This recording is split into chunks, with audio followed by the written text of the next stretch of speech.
Okay, welcome everybody.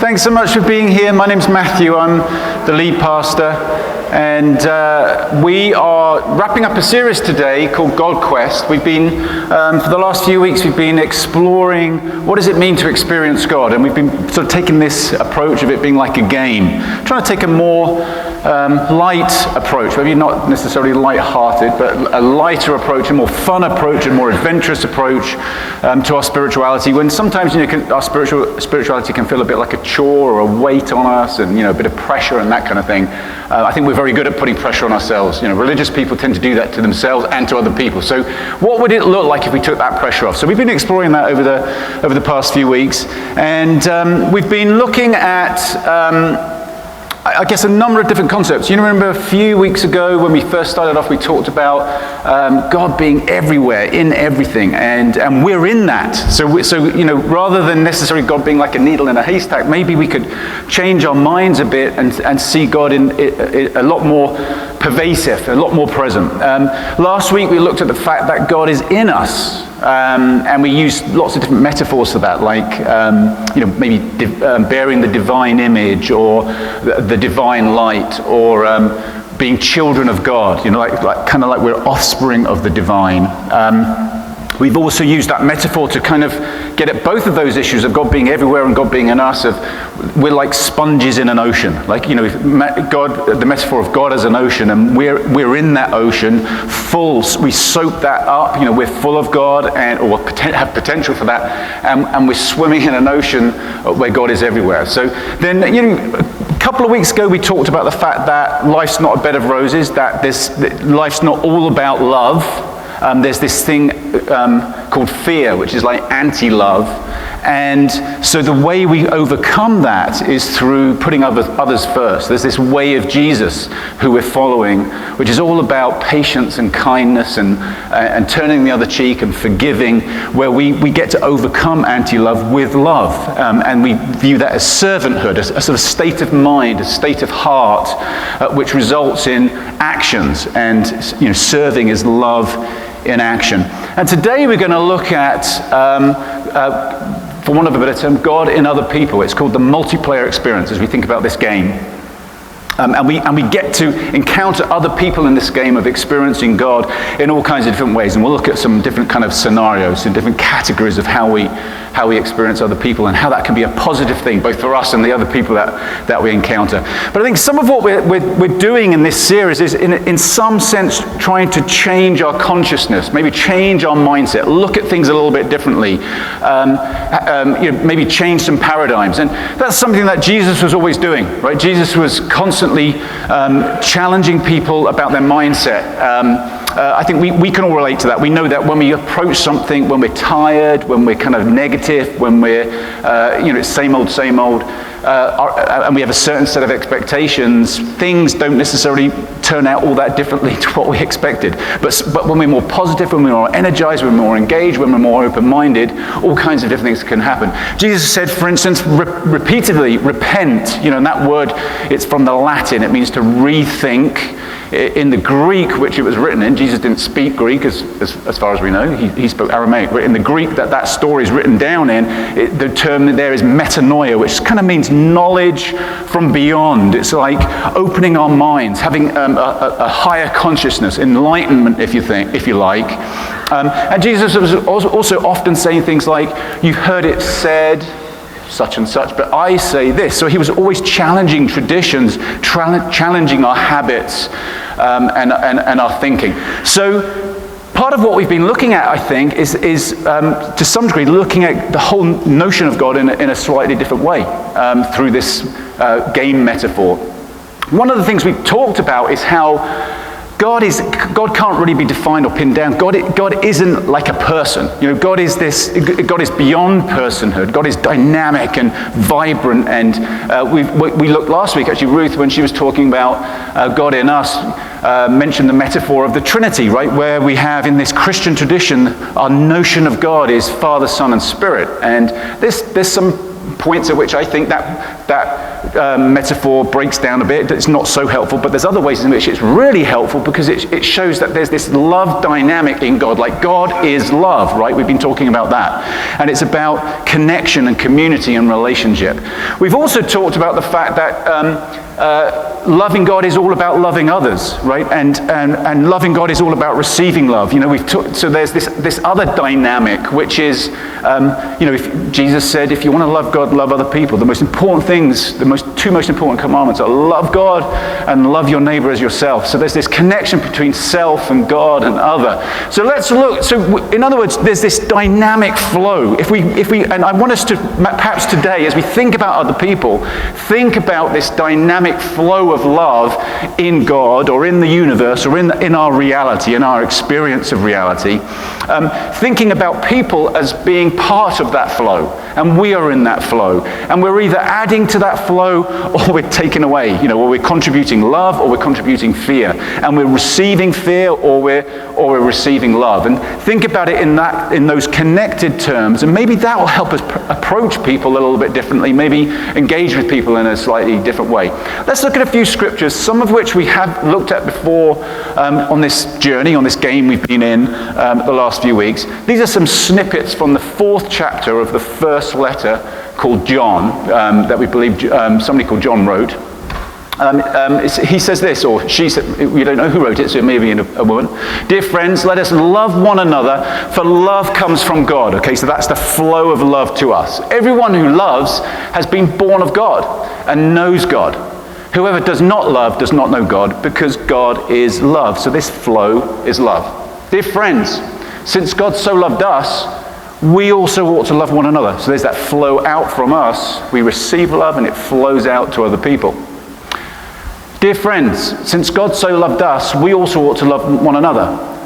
I think that's a repeat. No one has ever seen God, but if we love one another, God lives in us and his love is made complete in us.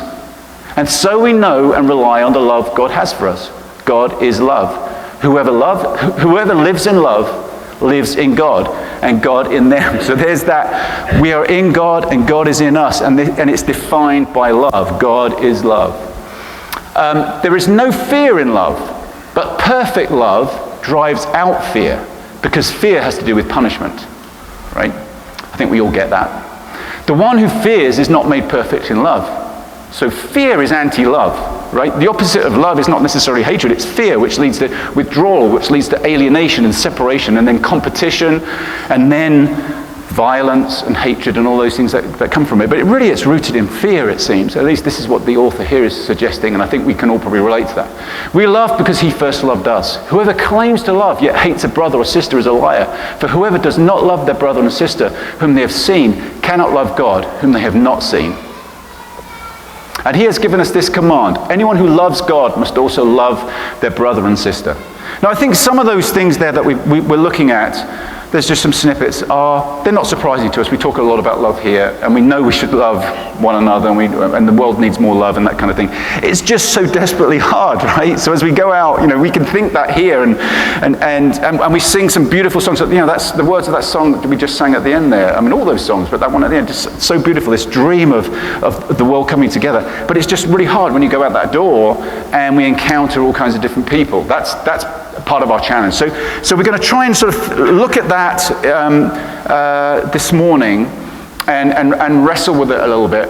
As I said, perhaps we can see our lives as being part of this flow of love, receiving love from God. That we are loved. We are in love. It's like love is. It's not. We don't get to. In fact, we don't get to decide whether we're loved or not. We just are. That's the reality. We may not have got that into our heads yet, but perhaps we can begin to live like that's true, and then let that love just flow out to us, flow out to others. Now, something else I've said already in this series is that doesn't mean it's all rainbows and unicorns, right? I mean, at one level, what I mean is, we're all just floating on this wave of love, and isn't it wonderful? Isn't life great? It's not like that, clearly. At one level, Jesus says things like, "Come to me if you're weary and heavy laden and burdened, and I'll give you rest, for my yoke is easy. So there's this sort of ease to the way of love. I mean, I think at some level, love is very easy. It's very natural. It's the natural way of the universe. But at another level, it's really hard, right? So Jesus also says, if you want to follow me, you've got to take up your cross.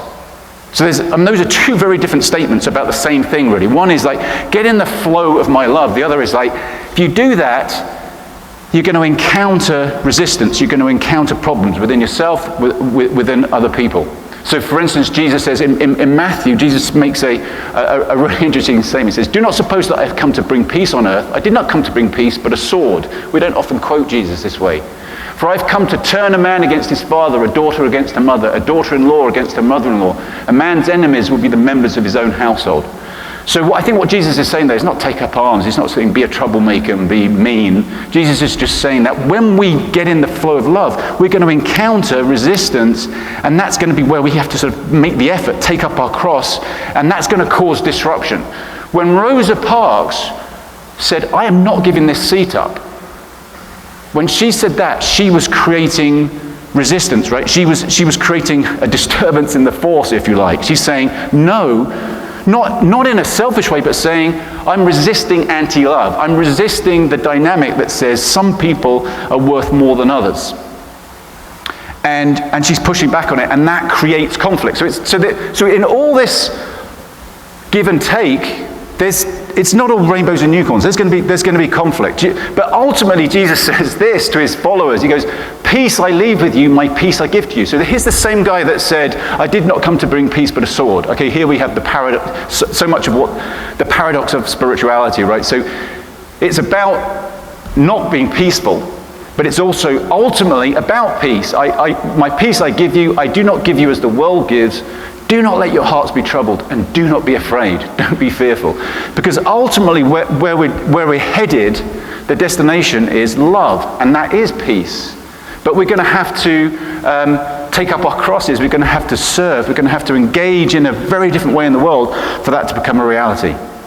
And so if we could perhaps have that mindset, have that sort of consciousness as we encounter all the people around us each and every day, and people fall into all kinds of different categories, then maybe we could be more contributors to the love equation, if you like.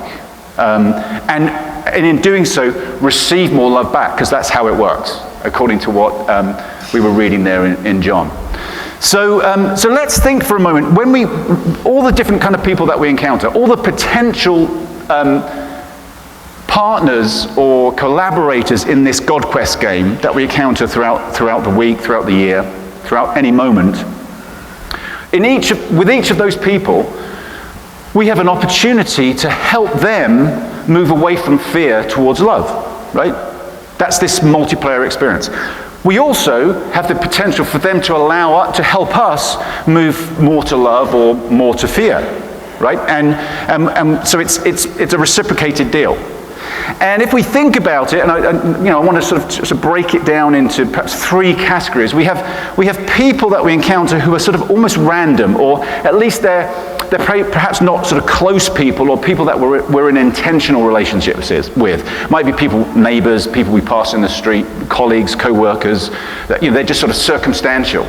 And then we have people who perhaps we really want relationships with. And that might also be because we kind of have to, because we live with them, they're in our families or whatever, but it might also be because we are people that long for love, right? And we want that connection. We want that deeper connection. And then we have the third sort of category, which is community. It's like, we are a community together. So we are potentially multiplayers, right? We can play together and support one another and help one another in this game of GodQuest, in this game of experiencing God. So let's just think about those three characters. The first one, and there's some in the material this week. So grab a copy of this if you haven't got it. We've got copies outside. You can download it online. I mean, we're in the last week 4, but there's some what we call power-ups, suggestions there for things that we can do, and they kind of address some of these categories that I've been talking about. So do grab a copy of those. But in this situation of sort of more random connections, What if we were to see everybody like us as people who desperately want to be loved? Just desperately want to be loved. We've said before here, and Ruth touched on this last week, that we all have a backstory, right? We've said before that you can sort of look at people in three ways, or there's perhaps three parameters to look at people. It's like everybody's crazy, right? We're all crazy, including us, including me. None of us is perfect. None of us has got it all together. We're all broken in different ways, and we all have different quirks about us. We all have a story, though. We all have a backstory. There's a reason why we are the way we are. And most of us don't know one another's stories. Like, most of the people I run into every day, I don't know what their background, their situation is. And most people, or let's believe, people are doing their best. Most people are doing their best. Now, that one might sometimes feel like a bit of a stretch. Is this person really doing their best right now? We might. But on the whole, I think people are. But people are struggling because they're desperately wanting to be loved, and they're not getting loved, and they're reacting out of fear to all kinds of situations. So firstly, perhaps we could just see everybody as in that flow of love, struggling or succeeding, but they're just people like us. People like us.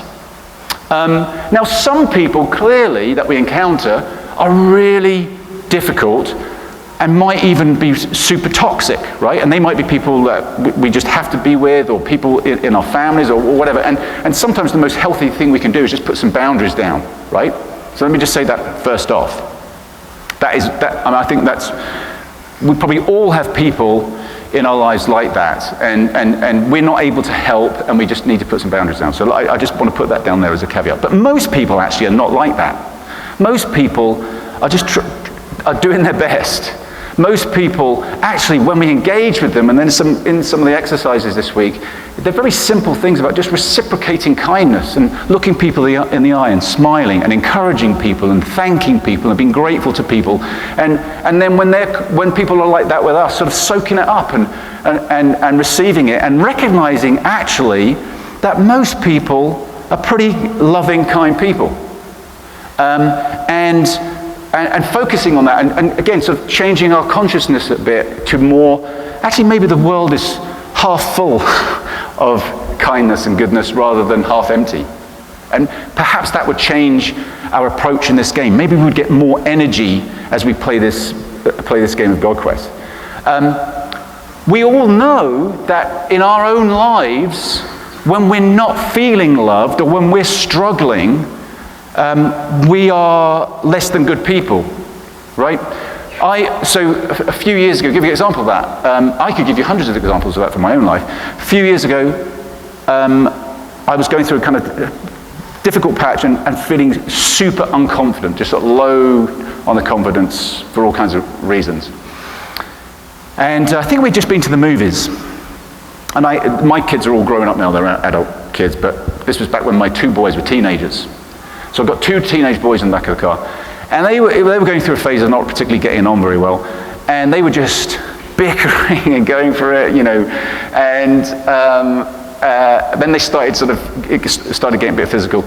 And I could feel my tension level going up. And we were somewhere in Colombia. And I think my wife was driving. I said, pull the car over, or maybe I was driving anyway, pull the car over. And I just lost it with them. Okay, nobody got hurt, there was no blood on the pavement or anything like that, but I got them out of the car and I gave them the proverbial. I didn't feel good about it. It was like they needed to be told something, definitely. But I overreacted, and I reflected on it later and realized, I'm sat there thinking, this is my fault, right? Because I'm not feeling very loved, my reaction to, and that's nobody's fault, right? That's issues to do internally for me. My love quotient is down, right? So I'm thinking, this is my fault, and I start getting afraid. And I feel like I need to control that situation, and I need to do something about it, and then anger kicks in and all the rest of it. I'm sure we can all relate to that to some degree. And as I reflect on it, I realize, it's not my fault.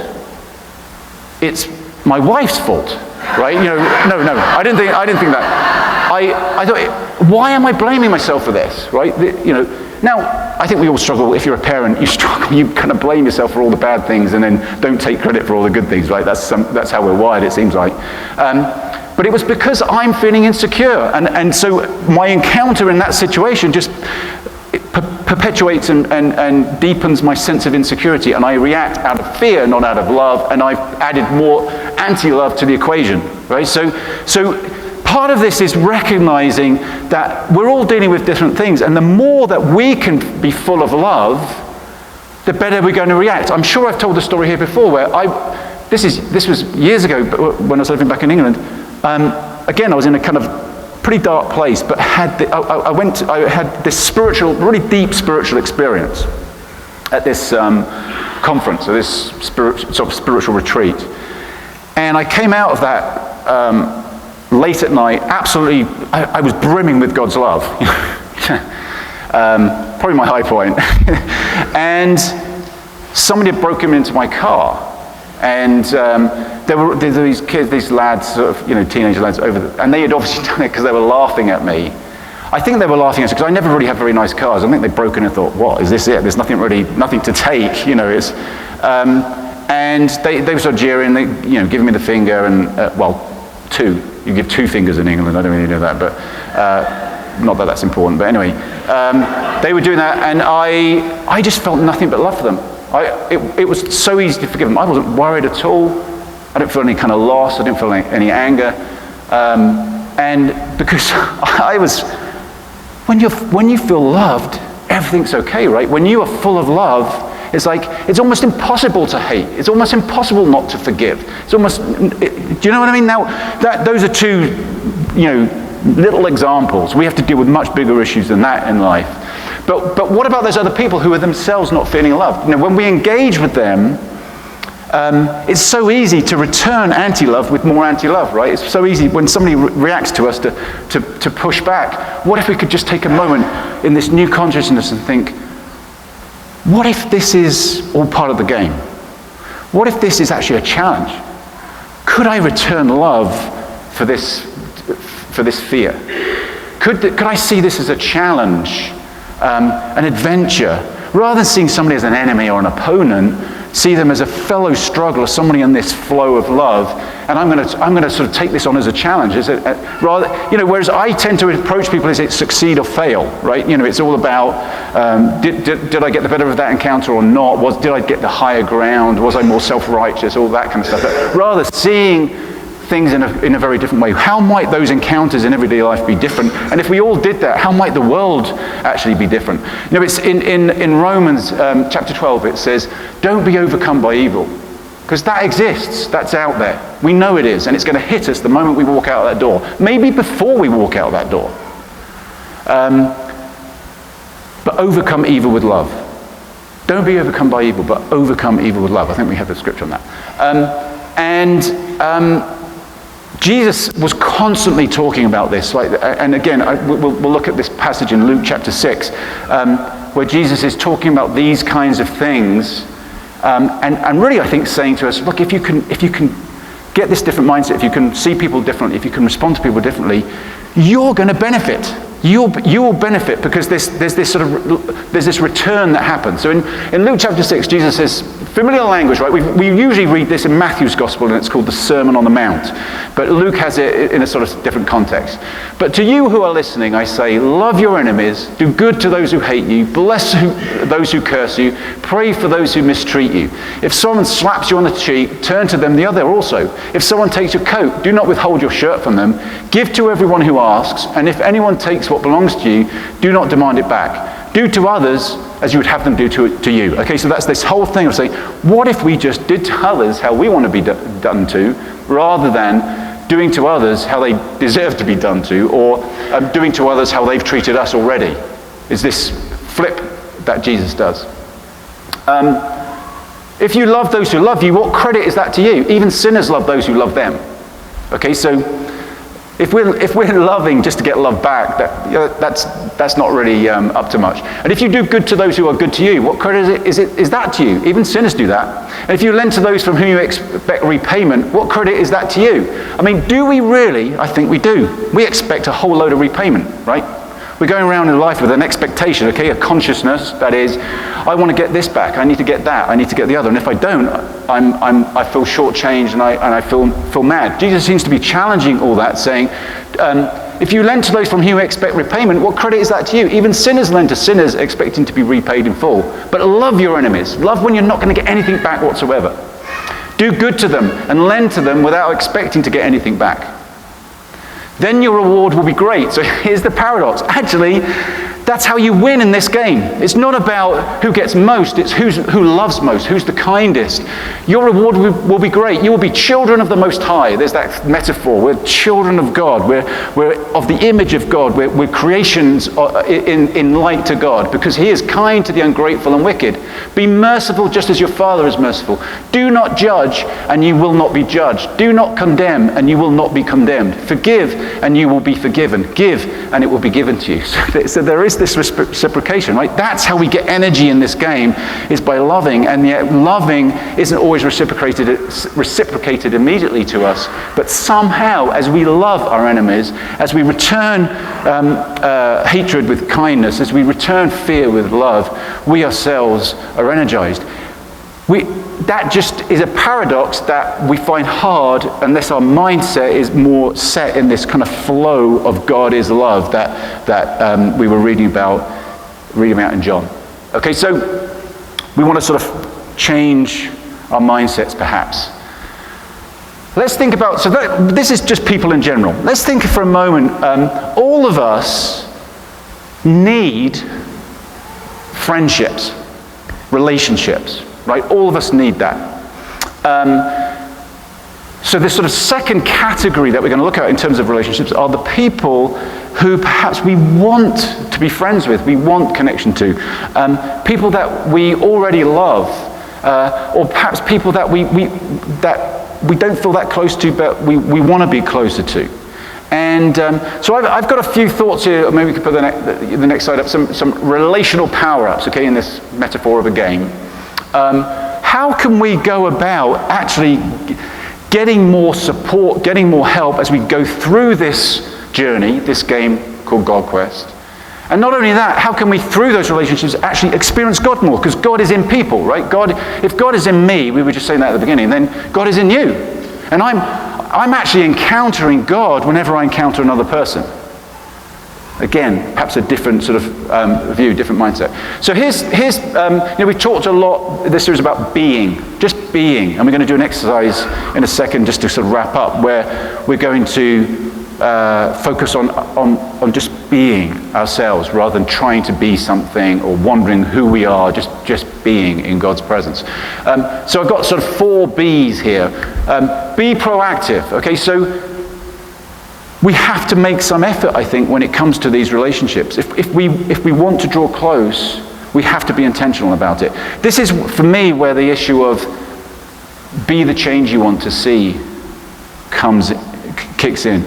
Like, we may long for friendship, we may long for people to love us, but very often we have to initiate, right?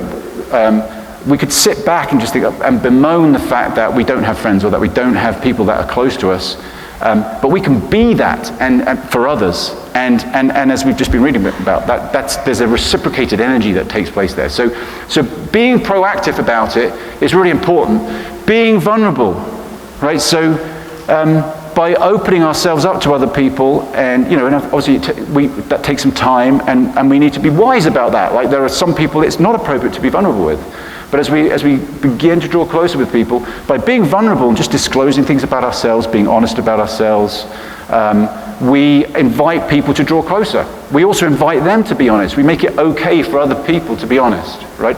Again, these are things we talk about quite a bit here, but I think it's helpful to just think about some of the dynamics that go into having closer relationships. Be considerate. This word considerate, such a polite word, isn't it? Let's all be considerate to one another. What I mean by that, I think Jesus was always saying be considerate, but he said it in different ways. He said, consider this, consider that. Have you thought about this? Have you thought about that? Repent, rethink, change your mind, change your consciousness. What we mean by this, I guess, is some degree of self-awareness. Like you could think about it perhaps like this. What's the runoff from our lives? What vibe do we give out? Are we fearful, tense, critical, mean people who are really only going to push people away? People aren't going to, most people are going to sort of back away from that rather than draw close to that, okay, unless they themselves are being super intentional. So, we can think through our own lives.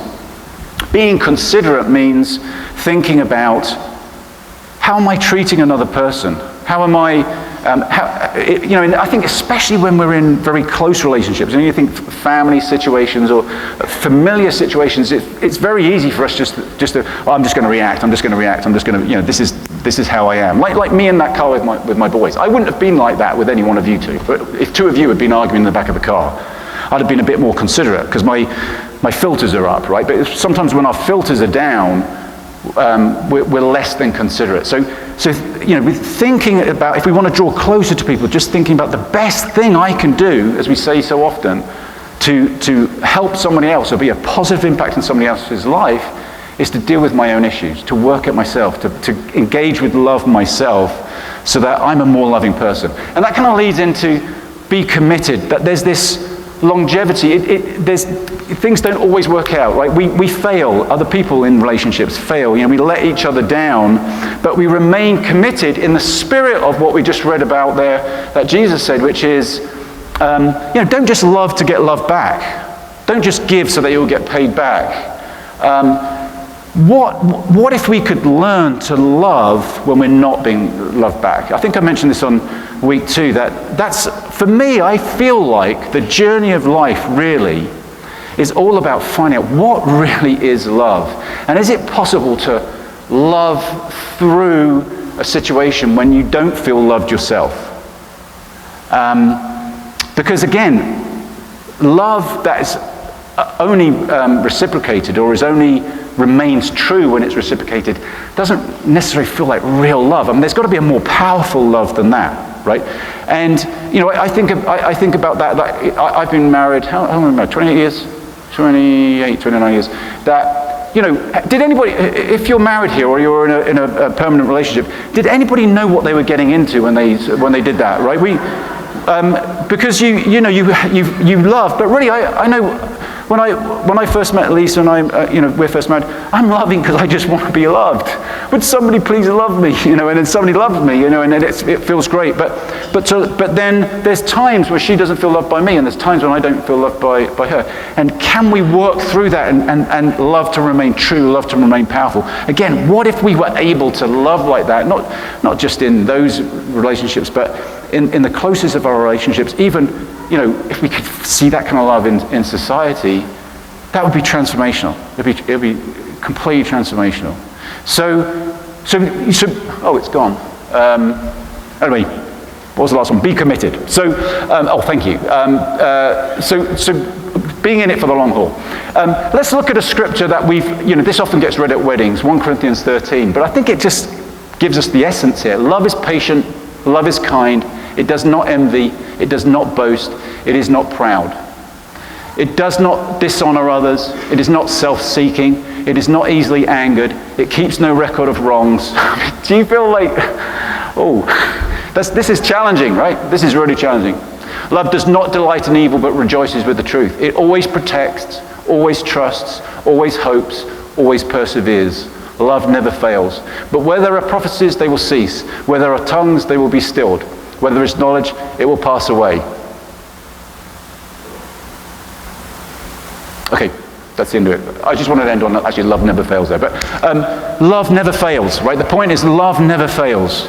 And there is an articulation of love, which I think, gosh, that is a huge challenge for me. To love when you're not loved back. For love to be patient and kind, not reactive and I'm going to get the better of you, and but just consistent. That's the journey we're on. That's this game. I think Jesus is saying that is possible, and Jesus embodied that, right? So that's what this experience of God is all about. That's what GodQuest is all about. Let's just to close up here. So the third sort of category, we'll just deal with this one pretty quickly here, because we had some more for want of a better term, random people we encounter in everyday life. There's people that we want to be intentional with. And then there's us as a community or other communities that we're part of. Here are some exercises, right? I'm going to deal with the first two in one go. Come on Sundays and join a group. In other words, we have the privilege, every one of us here right now, of being part of a community that is trying to grow in love. We have the privilege of every Sunday we come here, we have an hour or so, to actually stop and think and consider and reflect and repent and rethink and change our consciousness. And we have that opportunity at least. And most people just don't have that. Most people are just going with the flow. And as we talked about earlier, the flow isn't always rainbows and unicorns. It's just, it can be anti-love. It can be bad habits, bad thoughts about themselves, just reacting here and there. We have the privilege of being part of a community that is trying to flow in a different direction, right? And I think we can underestimate that. So just being here, that's an amazing thing. And I want to encourage you, just be here, just come and be part of this community. And that might mean for some of us just being here in this room or coming on Sundays. It might mean going a little bit further to connect with a group, and sort of a little more of an intimate connection. If you would like to be part of a group, come to Cedar in 7 minutes at the end of the service over in that far corner at the end, and we'd love to connect you to a group. But that might be the challenge, to just go a little bit deeper. That's the practice you need to experience. Because many of us are in groups where we're loved and cared for, where we get to share some of our angst, where we get challenged, where we get supported. What a privilege that is. Most people do not have that. It's a huge empowerment to us.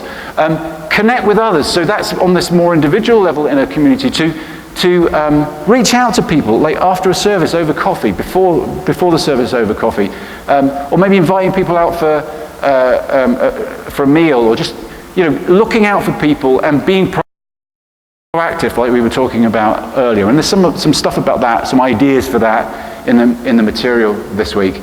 And then this other side of it is inviting others in. Like this is a privilege, right? To have a community that has the habit, the ritual, the practice of gathering and being in relationship. That's a real privilege. That's something we can invite people into. People who are yet to experience that. Now, inviting people into something that's religious is really spooky, right? It's really like, ooh, it feels kind of, how do we, because there's been so many bad ways that's been done. But what if we were to think about this? What if we're actually inviting people into an experience? Rather than, do you remember we talked about reason, experience, and tradition in that first week? Generally, our invitations are either an invitation into a tradition, come to our type of church, or an invitation into reason. Let me explain to you why there's a God and why this, that, and the other about Jesus, or whatever your perspective is. We appeal to tradition and we appeal to reason. What if we just appeal to experience? Said, would you want to join in? We're trying to work out what it means to love one another. We're trying to work out how to bring healing to the world, how love in the wider context works out. Finding ways to invite people into that kind of experience rather than necessarily into a tradition or into a set of ideas. And we have a golden opportunity for that coming up, right? So next week on Saturday we've got our Harvest Festival. Maybe that's the opportunity. Maybe that's the practice for some of us, is to actually grab one of those invitations that we have outside on the welcome desk and invite some friends, some neighbors or whatever, and just invite them in. Invite them in to participate and have fun and kind of experience our community life, experience our vision together and this vision of hope and transformation, and see what happens. Just invite them into something that's kind of low-key. Okay, we're going to wrap up now. We just to sort of close, we're going to have communion in a second, but we're going to go back to, as we wrap up this series, an exercise we started off with. And as I have said frequently today, it's actually almost impossible to love others unless we feel loved ourselves, right? And the irony is that it's very difficult to truly love somebody else if we're demanding love back. the more full of love we are, and the less we need, actually, other people to love us, ironically, paradoxically, the more we're able to, in an empowered way, love them, even when we're not loved back. So tending to ourselves and heightening our own experience of love. And that's really, I think, what this whole series has been about. And actually this whole year is going to be about for us, is exploring ways that we can heighten our own experience of God, our own experience of love. As we do that, we're going to be much better equipped to play with other people in this game, right? So we're going to come back to, I think we have a slide for this exercise we did first week, and this is just a practice of being, right? We talked about this, I won't go into it all again in the first week, but just this sense of we're in God. God is everywhere. We're in God, and God is in us. And if we could perhaps just be, and just accept that, and not worry too much, sort of chill out a bit, if you like, and relax, and enjoy life, and enjoy, despite its challenges, and maybe even to some degree enjoy some of the challenges, then things might be a bit different. So this is sort of this is taken from different traditional practices, so it's a bit of a mishmash. But we're just going to hold some silence, and then we'll go through 4 phases, and I'll explain them so that we don't have to talk while we're doing the silence. But the first one is just to accept God is present in your reality. God just is. There's actually nothing you can do to stop God being present and to stop God being love. You could be really, really, really bad and obnoxious, but it's not going to change anything. So we might as well just give up and just accept it. God is love. And we are sat in love right now. And that's for every single one of us. So accept. So that'll be phase 1. Then we're going to let go, because we're going to. But what if God doesn't love me? Or what if? And we'll struggle with that. So we're not going to analyze. We're not going to analyze God. We're not going to analyze ourselves. What is God like? Is God really loving? I mean, does God know that? We're not going to do that. We're just going to let go. And as we have those thoughts, we're just going to let them go. And one way we can do that is by just focusing on our breathing. And every time we have one of those distracting thoughts, we're going to return to our breathing, right? So we'll start the prayer by just doing some breathing, and then we'll stay in that centered state. Then, and this is the one I mentioned, I feel a little bit embarrassed about because I don't know how to express it. And I use the term vibration in there, which sounds really new agey and wacky and hippie-ish. But what I mean is, like, in that place of acceptance and letting go, we're going to sort of get in the flow of love, and we're going to receive God's love and return that love to God, and receive it and return it. And there's a kind of a vibration, there's a wave, if you like, there's a resonance. And just let that resonance increase. And don't analyze it, don't oppose it, don't contradict it, just soak it up. And then we're just going to, in that resonance, we're just going to stay there. And this might be a practice that we can do daily, hourly, once a week, to engage with God's presence, God as being, and we're just going to be in God and God in us. So let's just hold some silence for a moment. Let's sit comfortably. There's no magic trick to this. Just close your eyes, focus on your breathing, and take some deep breaths in and out. And then just settle into a normal rhythm of breathing, and sort of center yourself around that breathing. Just focus on it for a moment. And then I'll just use the word for each of these phases, and then let's just be in that place. So let's just accept that God is love.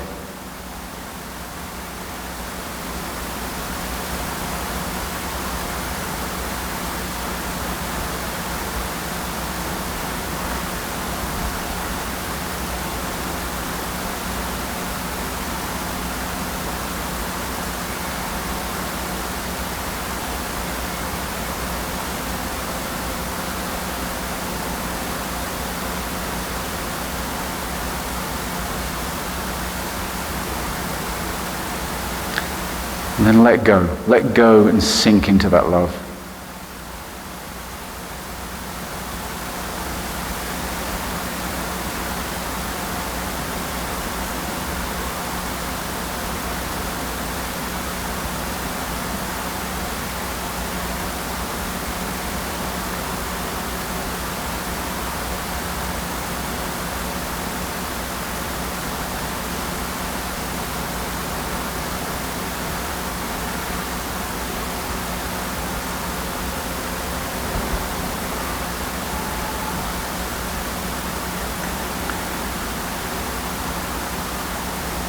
And then just receive that love and reflect it back and forth, and resonate.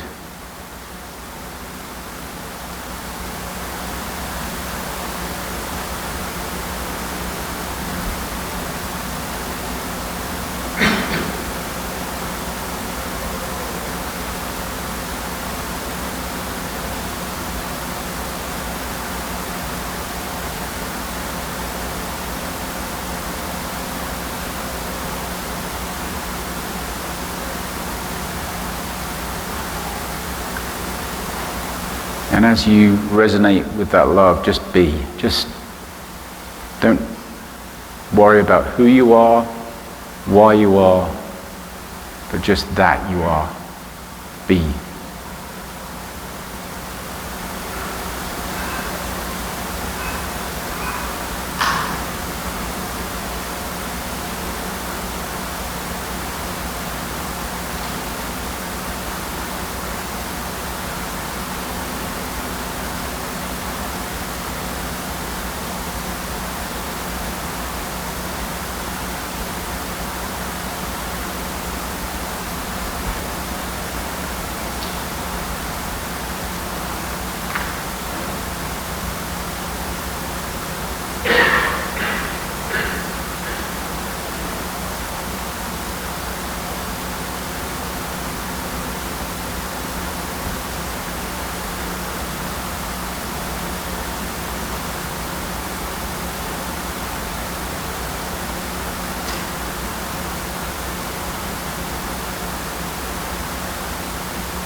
So we can be, and it's okay.